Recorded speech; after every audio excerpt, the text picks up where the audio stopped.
So tell us of your experience. It was amazing.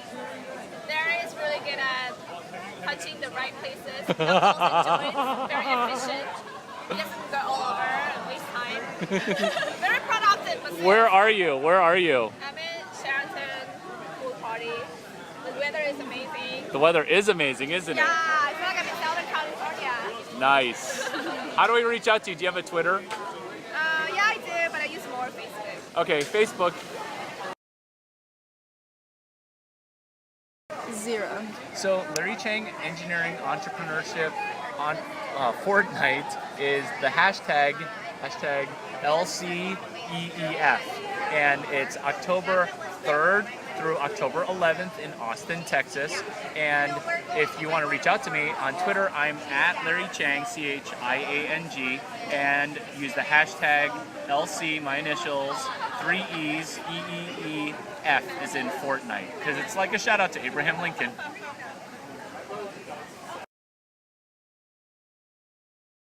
I know it's supposed to be a really Charlemagne, my mentor, great general, he's able to use the environment around him. He said, let the earth, the wind, the birds, and the trees be my allies. That's what I think that you guys should do as engineering entrepreneurs. That's what I think that you guys should do at a tech conference.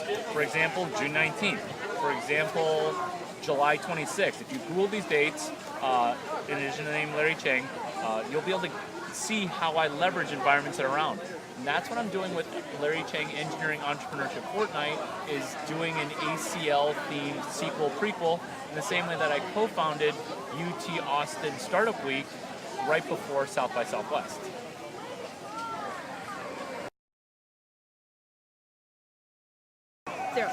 One of the questions that I most often get asked is, how did you get the distribution that you got at South by Southwest? And the way that I got it is I tried to fill a hole, a gap, and solve a problem while I was self-promoting. And I know you guys have seen or heard of me a ton, and maybe you're sick of me, but maybe you can start copying some of the things that you've seen.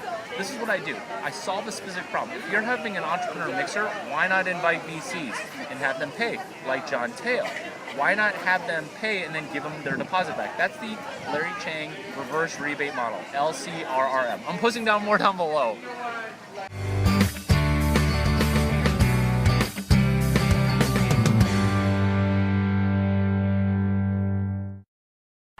Chapter 1 of my book is the thesis chapter, which is you're damned if you do go to business school and you're damned if you don't go to business school. There's very much a catch-22, where if you don't go to business school, you don't get the network and the knowledge, where if you do go to business school, then you're saddled with the debt. So I beat the catch-22 with my book with that $27 investment, right? Chapter 2 is a super gritty chapter on treasure management. And treasure management is critical because we don't want to have money be a horrible, horrible master. Remember, it's a wonderful servant, and if you've got debt or are under the fiend of needing short-term money, you're going to make horrible decisions, whether or not you go to business school. So chapter 2 is my chapter on treasure management. It's the largest, grittiest, most granular chapter in my book, chapter 2. Chapter 3 is copy-paste your way to success. Notice a chapter of the book, people get it confused. In fact, they get it confused with my mentor's book, which is what they will never teach you at Harvard Business School. See, I get the two mixed up and they're interchangeable. Many great things have been copy-pasted. The Constitution, Thomas Jefferson copy-pasted John Locke. Wicked is a copy-paste of an old property. Copy-paste your way forward, chapter 3. Chapter 4 is on networking. I steal from the best speakers, Mark McCormick, obviously, but also Susan Rowan, and how to work a room. Networking is one of the best things that you can do before you go to business school, or even if you are currently in business school, where I got to speak at that one that was in the Palo Alto area. Networking gets you a great Rolodex, and then my subsequent chapter, chapter 5, then talks about how do you get mentors from those awesome networking functions and accelerated networking. Chapter 5 of my book gets you your entire ROI for the $150 that you spend for, it's $170? You just raised the price. You know what? I'll charge you $150 if you buy it for $170, and then email me my phone number 650-283 8008.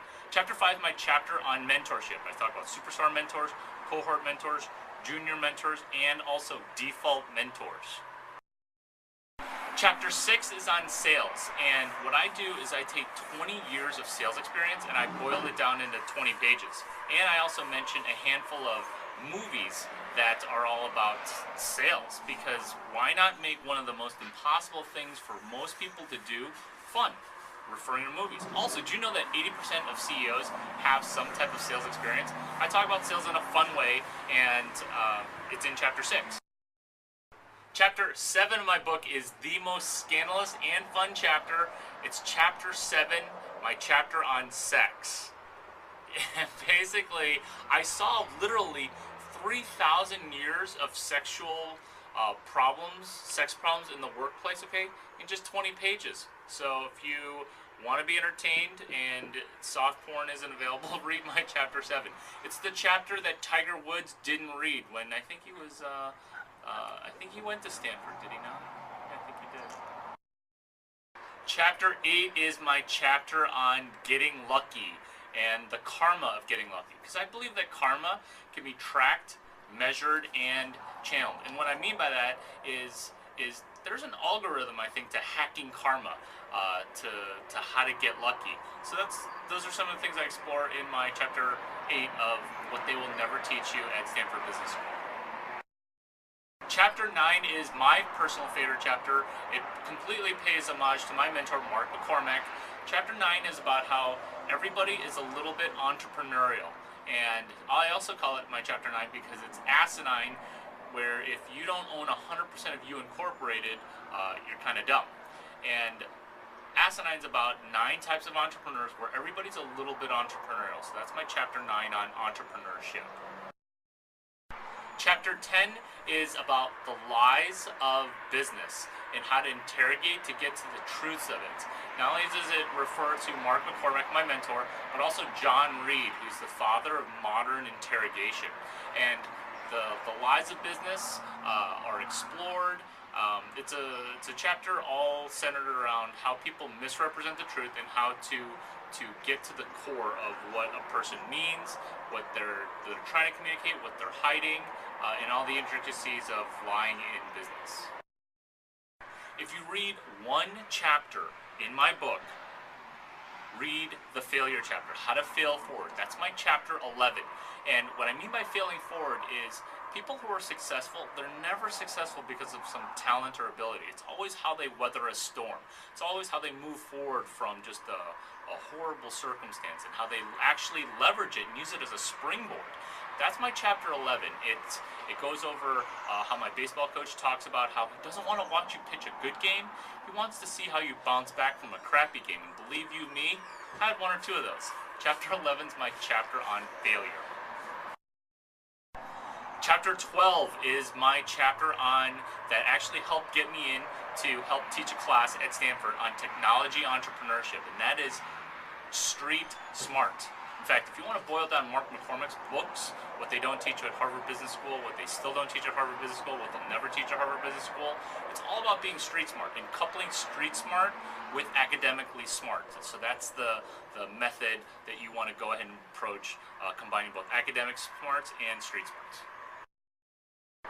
Chapter 13 is actually a book within a book, and that's my chapter on Dumb It Down, Sandbagging for Success. And what I mean by sandbagging for success is you want to try to guffaw and sandbag and minimize who it is that you really are, so that way you don't potentially offend people, so that way you have the duality of being awesome yet being extremely approachable. So that's my chapter on Dumb It Down, Sandbagging for Success. Chapter 14 is my last chapter of what they will never teach you at Stanford Business School, and that is my chapter on basically coming to the conclusion that you actually do want to go to Stanford Business School. It's a scandalous book title, and you need that, but Stanford's a great institution, and there's the tip. Once you do get in, if you get in, the first thing you want to do is you want to redact. When you go to community college, they call it quitting. When you go to the school that I went to and you leave, they call it quitting. But when you go to a grade school, they call it redacting. What you want to do is you want to redact for an awesome opportunity and never really finish Stanford Business School.